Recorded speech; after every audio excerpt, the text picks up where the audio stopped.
Sa panahon ngayon ng social media, kabilat kanan ang viral videos. Para maging viral, para sa kasikatan, at para masabing cool, lahat ng maaari mong maisip na pakulo ay iyong gagawin. At para sa dalawang magbarkadang ito, ang ihagis ang isang pusa ang naisipan umanong gawin para sa views. Tila natupad naman nila ang kanilang nais na sumikat dahil daang-daang viewers ang nakapanood nito. Ngunit sa halip na sila ay katuwaan, sila ay nabash at agad na inireport ng mga concerned citizens. At ora mismong tumugon ang Tabaco Animal Rescue and Adoption at ang local government ng Santo Domingo, Albay. Ilang tao po ba yung involved dito po sa pangyayaring ito, sa paghahagis po nitong pusa? Kung dalawa na teenagers na involved po dito sa pagtapon kay Miming, ma'am. Kagabi po, we were able to file a complaint na po sa police station na sumasakop sa municipality nila, which is Santo Domingo. Apparently po, maswerte tayo dahil mabilis po yung action ni Mayor. Mali po ang nangyari, while nagja-jot down po yung police officer ng aming complaint, meron na pong nakadispatch na mga personnel to apprehend eto pong dalawang teenagers. So, kagabi po, nakita na namin sila ng personal, nakausap na din po, and since minor, nag-handle po sa kanila is yung Women's and Children's Protection Desk. Under the law po, kailangan po nilang mag-render ng community service. For 6 months daw po, kausap ko po kanina yung social worker. So, magkakaroon po kami ng kontrata kung saan po sila mag-serve ng kanilang community service. Para naman po sa kaalaman po ng ating manunood at tagapakinig, ano po ba yung kaakibat na penalidad? Maaari po bang kaharapin na sinumang lalabag sa batas katulad po nitong pagkakaroon po ng cruelty sa ating mga alagang hayop? Kapag na-prove po regarding sa violation po ng Animal Welfare Act na 3 years imprisonment na po ang magiging penalty. So that ranges po from 6 months to 3 years. Kasi ang tinatawag na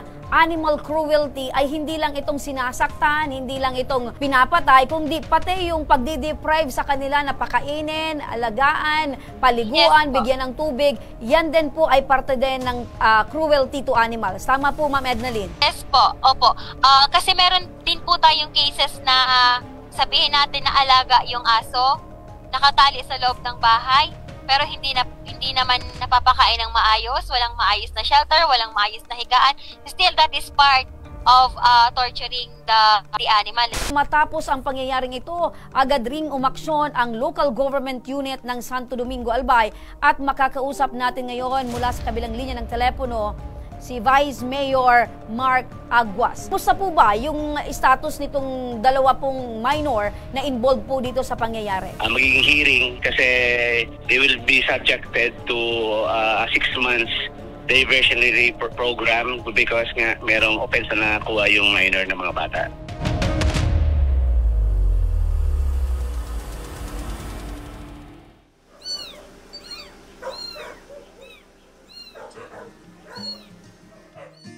Sa ngayon ay ligtas na ang kalagayan ng pusang inihagi sa bangin at nasa pangangalaga na ng Tabaco Animal Rescue and Adoption. Habang ang dalawang minor de edad ay sasailalim na sa isang diversion program ng Department of Social Welfare and Development.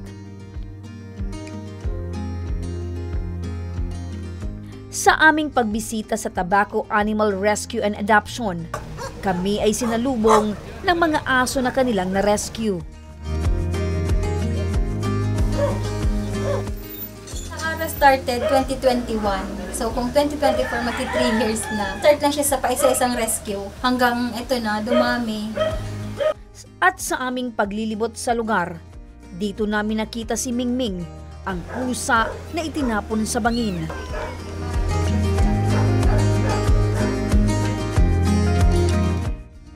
Tabaco Animal Rescue and Adoption is a non-government organization. SEC-registered na din po kami. Ang pinaka-aim talaga namin is to create the humane society. A humane society where all animals are treated with love, compassion, and respect. Yung vision namin kasi is more on given a span of time, malesen namin yung cruelty sa animals. The burden sa mga neglected, sa mga abandoned. We are aiming to inspire other communities, other municipalities, localities na maging more compassionate tayo. Pinagkatiwala sila sa atin ng Lord na dapat pangalagaan natin sila, hindi natin sinasaktan. Mga nagbabalak or merong mga alaga, yung commitment natin sa pag-aalaga, isabuhay natin. Thank you so much po, ako Bicol, especially kay Congressman Saldico for this opportunity, and we are looking forward po to more opportunities. Sa lahat po na mga nagpapaabot ng help, huwag kayong magsasawa. Kasi kami po, nandito lang kami, we will continually stand up for them. Let's work on together as a community. Mariin nating tatandaan na ang kalupitan sa mga hayop ay isang hindi makatuwiran at isa itong mapang-aping gawain. Sa pamamagitan ng pag-aalaga at pagpapakita ng kabutihang loob sa mga hayop, ay maipapakita na rin natin ang ating respeto at pagpapahalaga sa kanilang buhay.